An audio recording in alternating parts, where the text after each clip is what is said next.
Hey, welcome to the channel. We're going to go through and document the process of building this 21-foot Bertram Reef Runner. As you can see, we're actually a little bit ahead of what you see in some of the pictures, but yeah, we'll go through a bit of a rundown on where we're at and what the plan is. Starting off, I'm going to show you a few pictures of the advert that we found it. She was relatively local to us, only about sort of 20 minutes from where we live here, up in the tropics of North Queensland. As you can see, the box aircon in the side definitely needs that to work during the summer months here. But yeah, so here's a few pictures of what we've seen, and sort of fell in love, but she was a bit quiet on the ad when we looked into it. Didn't get a reply for about 3 weeks, so thought it was either a scam or long gone. But yeah, happened to get a response and shot out straight away, and yeah, seen it. She was pretty rough around the edges, as you can sort of see there. Floors were shot, stringers were shot, transom shot. Took a gamble on the motor, but it was shot. Basically had water sitting in it for some time, so yeah, it was unfortunately not salvageable either. But you know, it has a few good things. She's a nice shaped hull. You know, got the rod racks on top, the nice hard top. Haven't seen many of the hard tops getting around, so you know, it's very similar to the boat I've always wanted, which was one of the 25s, sedans in one of these. But yeah, no, really happy with the process so far. But as you can see here, we've started stripping down all the paint off the side. Does have about 6 layers. I'll take you around to the other side here and give a bit of a sneaky peek. So you can sort of see here where we've started scratching through. There's the original gel coat, which thankfully is in really good condition, you know, for a 40-year-old boat. Majority of it, there's a few little nicks and scratches in it, but yeah, there was a layer of some sort of white. I'm not sure if this is house paint or just really old. There's a green layer, which I believe to be some kind of anti-foul or marine type coating. Another layer of cream. There's a layer of white. And then below the waterline, there's a layer of blue anti-foul. Luckily, most of it comes off pretty easy, just run along with the chisel. As you can see here, that was just a couple of straight passes, and then just a little bit of sanding to clean up.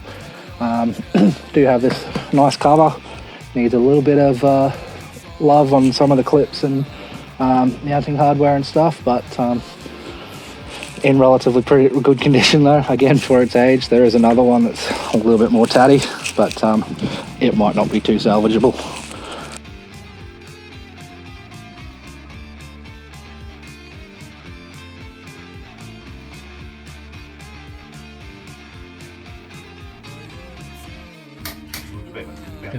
Here we are, digging out the Transom.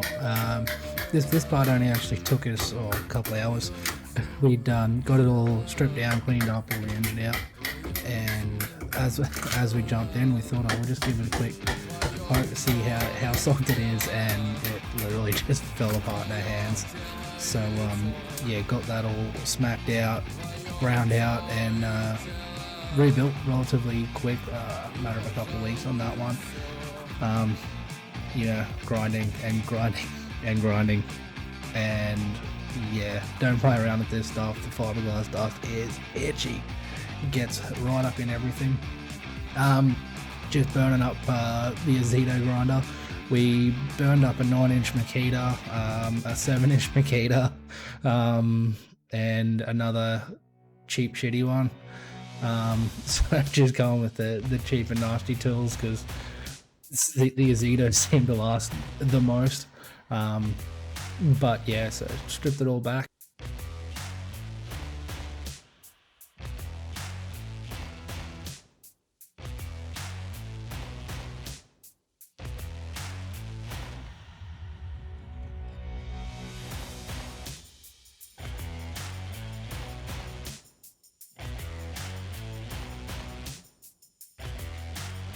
Keeping up, getting all the bits cut out. this tool here was also a massive help. Really low dust. The little cutout on the blade means you can get it in everywhere, and honestly it's super quick. I would 100% recommend getting one of these little renovators if you're doing any sort of glass work. Literally a lifesaver of a tool. But yeah, so got everything all stripped out, pushed through, and then started putting it all back in again. So left the hole cut out. We are putting an inboard outboard back in. So yeah, putting it all back through, giving it a nice little clean up with some acetone, pushed through, clamped in. Mixed up a batch of Cabasil and glass there. Got it nice and thick, scraped it all around and squeezed it out, clamped it down till it was tight and squeezing out of every little hole we could find. So that was two sheets laminated together. After that, then get it all patched up, filled the holes, leveled all the transom out smooth. So the next sheet, which is a full sheet left to right of 6mm. And then on top of that, we added a couple of blocks left side, right side, which are little hooks that go through. Also the big duckboard swim platform we've got off the back there bolts through that. We also drilled all the holes for that through and backfilled them with resin.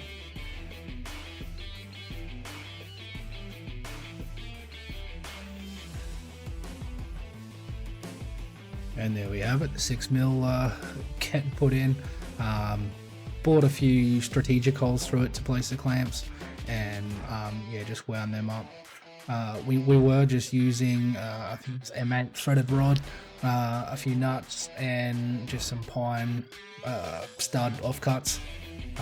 It seemed to pull down fairly well. Everything was under quite a bit of tension, and you get a lot of room to move on it.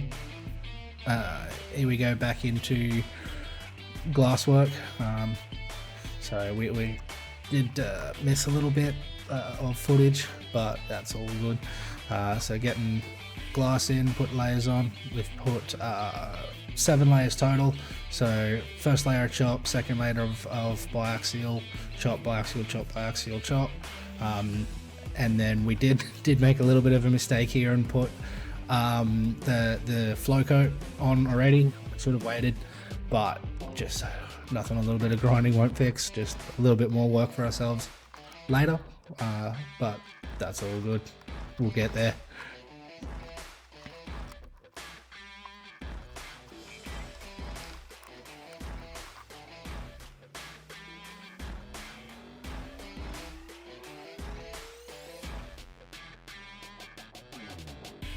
So as you can see here up on the inside, transom now is fully done.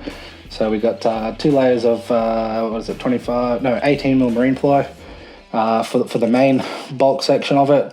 Another sheet of 6mm that covers the entirety of it, and then just around the outer pieces there.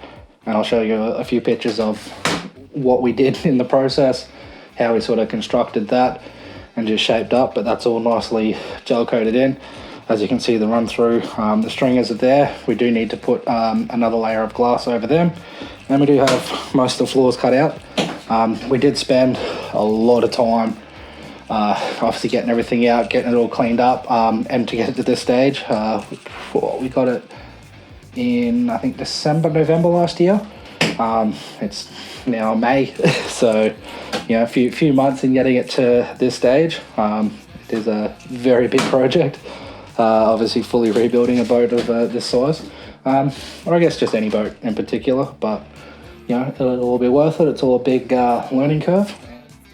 Up on the inside now, we do want to raise the hardtop up a little bit. She's a little bit close to your head here, but I am standing on what is going to be the new floor height.